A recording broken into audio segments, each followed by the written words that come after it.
Salut la compagnie, c'est Jules Melon et aujourd'hui on se retrouve pour un petit podcast afin d'évoquer le deuxième long métrage de Céline Song, réalisatrice, scénariste, artiste au sens large, canadienne et sud-coréenne basée aux États-Unis, qui avait bouleversé le monde du cinéma avec son Past Lives fin 2023, que j'ai rattrapé in extremis et dont j'ai parlé hier en podcast. Ça tombe bien, car est sorti en salle cette semaine Materialists, dont il va être question ici, réunissant au casting un trio d'actrices et acteurs principaux: Dakota Johnson qui interprète Lucy, Pedro Pascal, Harry, Lucy, ça aurait pu être Harry et Sally, ça aurait été encore plus drôle, d'autant plus qu'on est un peu dans une comédie romantique là. Et Chris Evans dans le rôle, non pas de Captain America, mais de John, qui est l'ex de Lucy, alors que Harry va peut-être être sa nouvelle conquête. Un peu compliqué comme ça. On va aussi citer dans des rôles secondaires Marin Ireland, Zoe Winters surtout, qui a quand même des rôles très touchants, et une apparition de Sawyer Spielberg, qui est le fils de l'autre.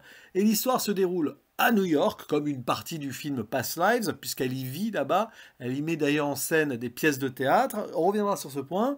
Et on va suivre une matchmaker. Qu'est-ce que c'est que ça? Une sorte de coach qui va donc trouver l'âme sœur pour ses clients ou clientes et faire en sorte que ceux ou celles-ci puissent sortir avec la bonne personne. Et elle travaille vraiment pour une entreprise qui s'occupe de ça. Elle est considérée comme la championne qui a eu pas mal de mariages a posteriori à son actif, mais elle a quand même une cliente qui lui résiste, prénommée Sophie, et qui est sa cliente préférée. Elle veut vraiment lui trouver quelqu'un. Mais surtout, en parallèle, le temps d'un mariage, elle va découvrir le frère du mari qui est là, sur la table des célibataires avec elle, et qui commence à la draguer. Ce monsieur, joué par Pedro Pascal, est très riche, et elle ne se sent pas, on va dire, à sa hauteur. C'est un peu compliqué sur le principe, mais comme elle a fait déjà pas mal de matchs, elle sait qu'elle ne pourrait pas matcher selon donc les mathématiques des rencontres. C'est en ça qu'elle croit. Elle a l'air très convaincue de son idée. Et le même soir, qui travaille là en tant que serveur-traiteur? Son ex, John, avec qui elle a été pendant plusieurs années, il me semble. Ils sont séparés depuis un certain temps. Et là, John, voyant son ex avec ce riche monsieur, il se pose des questions. D'autant plus que John, lui, il est artiste, donc pauvre. C'est un peu l'idée du film, quand même.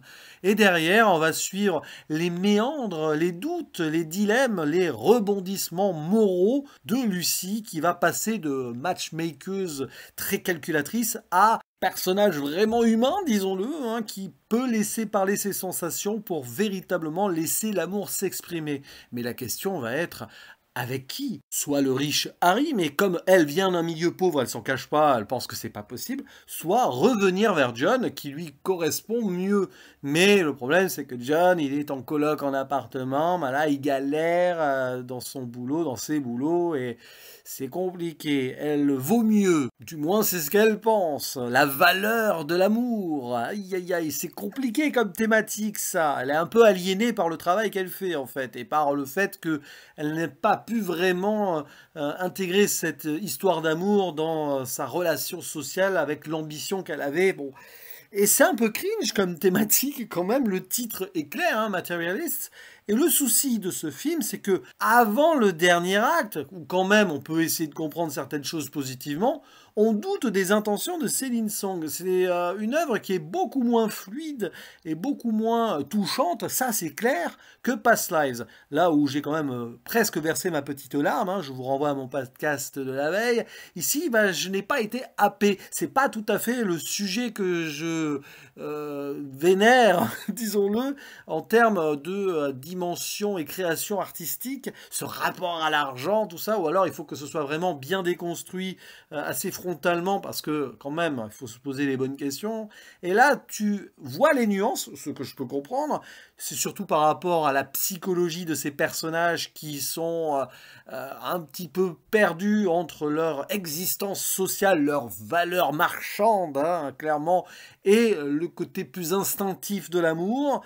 On comprend quand même que Céline Song penche plus vers l'instinct ou le destin. On peut revenir à Past Lives aussi, mais il y a cette idée, il y a quand même quelques scènes de rencontres, notamment dans certaines rues de New York, où je pense les scènes ont été tournées exactement au même endroit dans Past Lives. Enfin, c'est très amusant comme elle essaye de se faire écho. On ressent aussi le côté occasion manquée qu'on avait vu dans le précédent, mais attention, là c'est quand même beaucoup moins marqué dans l'émotion. Alors, ce qui peut être un mieux, parce qu'on sent qu'il y a plus de maturité, elle joue moins sur la corde sensible, donc il faut travailler derrière pour bien exploiter ce qu'on a sous les yeux. C'est quand même une œuvre qui a une profondeur, donc il y a un creusement à effectuer, mais quand bien même, le résultat là que j'ai eu sous mes yeux ne m'a pas donné envie d'aller beaucoup plus loin. Quand bien même les thématiques soient assez intéressantes sur les, on va dire, questionnements et les évolutions. C'est plutôt bien écrit. C'est moins fluide, disais-je, mais il y a une vraie écriture qui prend soin de ces personnages, mais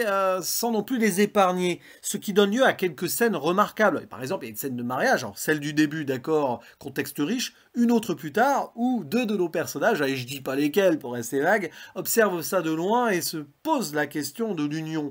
Ok, d'accord, l'amour et tout, mais le mariage n'est-il pas une valeur marchande? Questionnement en filigrane au-delà du travail de Lucie et qui est là dès le début jusqu'à la conclusion. Alors je vais rien dire sur la finalité, je vais rester vague, j'ai pas envie de faire une zone spoiler là, mais le début est assez pertinent. Allez, je vais quand même en parler de ce début, mais d'abord je voulais aller plus loin dans cette idée que oui, on a des scènes qui touchent, peut-être, vite fait, dans les dialogues, c'est bien écrit parfois c'est trop verbeux et on est dans le côté quasi théâtral.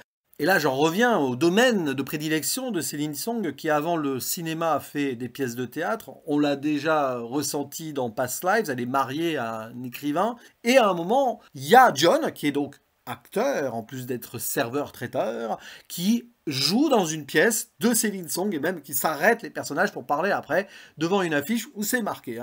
Je me demande même s'il n'y a pas Céline Song qui apparaît au loin, j'en sais rien, j'ai pas fait gaffe. Je me suis rendu compte de cela sur l'affiche après coup, je me suis dit mince, si j'avais su, j'aurais regardé avant si elle était là en train de faire coucou dans le public. Bon, peu importe. Donc oui, il y a une autocitation et tout, elle est dans son domaine, elle est dans sa logique à elle, il y a un côté Woody Allen peut-être aussi dans cette idée de se projeter quasiment dans son monde-là pour nous proposer un film, mais c'est pas la même tonalité quand même. Il y a ce côté rom-com qui est un peu plus cliché que ça ne l'était dans Past Lives où on jouait sur ces codes. Là, oui, ça peut retourner certaines choses, mais quand même, on y est. Si vous aimez des comédies romantiques, à un moment, votre petit cœur va chavirer. Et ces idées aussi de tout faire pour l'apparence, évidemment, c'est un monde d'apparence, matérialiste et tout, les valeurs, mais derrière, où est l'amour? Et l'amour, ce ne sont pas que des maths. Quand bien même ce soit une alchimie, donc plutôt chimique, la science, mathématique, peut-être trop complexe les équations pour vraiment déterminer qui pourrait tomber amoureux de qui. Assurer certaines rencontres sur certains critères, pourquoi pas, mais encore faut-il derrière qu'il n'y ait pas de mauvaise surprise. À un moment, il y a un retournement autour de sa cliente, là, Sophie, qui est assez violent, assez dur, qui est presque trop remis en avant dans la dernière partie, sans en dire plus. Ça fait un peu artificiel pour faire avancer, on va dire, le destin de deux des trois personnages. Vraiment, je reste vague volontairement. Et puis, il y a cette idée donc de jeu sur le destin et le temps. Finalement, on retrouve pas Slice, puisque quelque part, là, on revient aux origines du monde. Allez, presque.